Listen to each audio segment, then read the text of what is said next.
Long ago, in the land of Israel, there was a time of fear.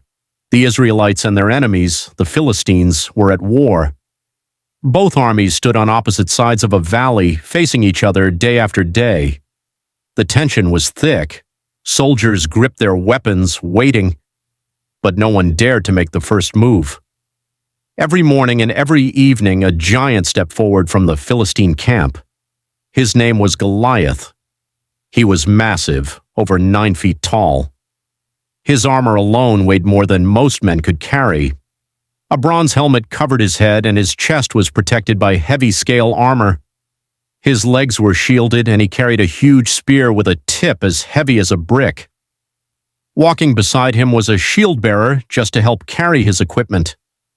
Goliath stood in the valley and shouted across to the Israelites, "Why do you come out to fight? Choose one man to come down and face me. If he kills me, we will serve you, but if I kill him, you will serve us."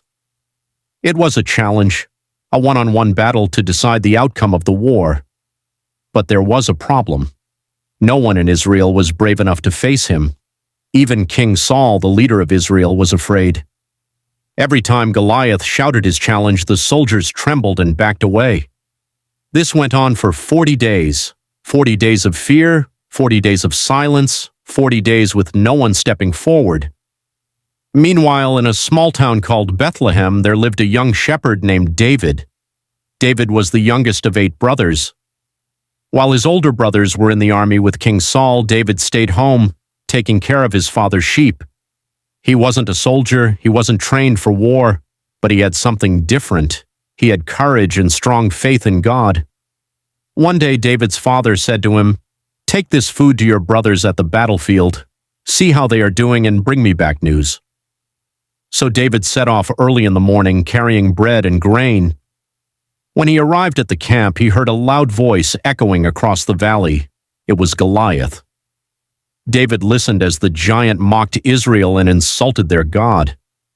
He watched as soldiers, strong and trained men, shrank back in fear.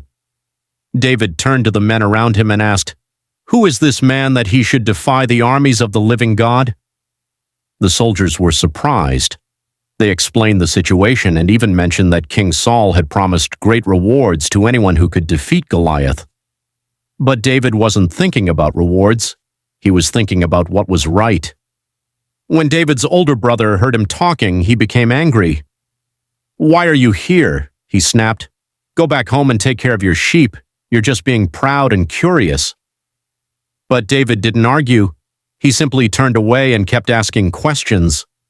Soon, word spread that a young boy was willing to face Goliath.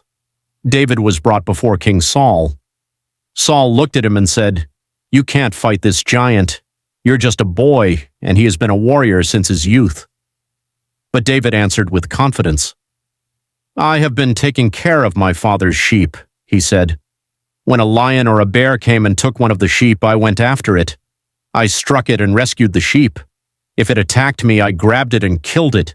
The same God who protected me from the lion and the bear will protect me from this giant." Saul was quiet for a moment. Then he said, "Go, and may God be with you." Saul offered David his own armor, his helmet, his coat, his sword, but when David tried to walk, he could barely move.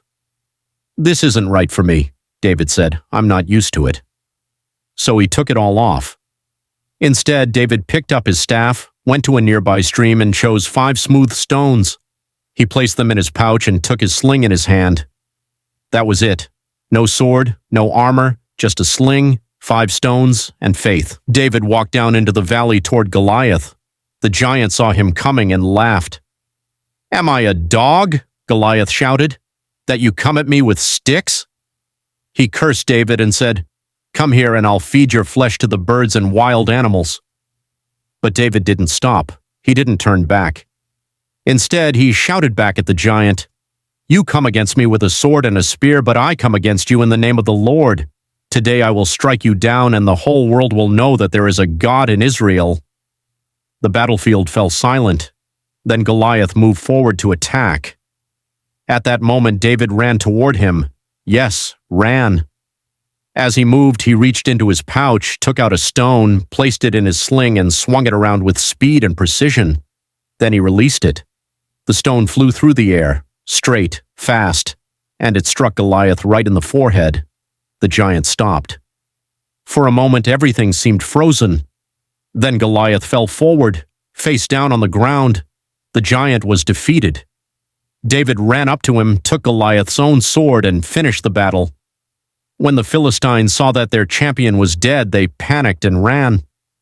The Israelites charged forward with courage they hadn't felt in weeks and chased their enemies away.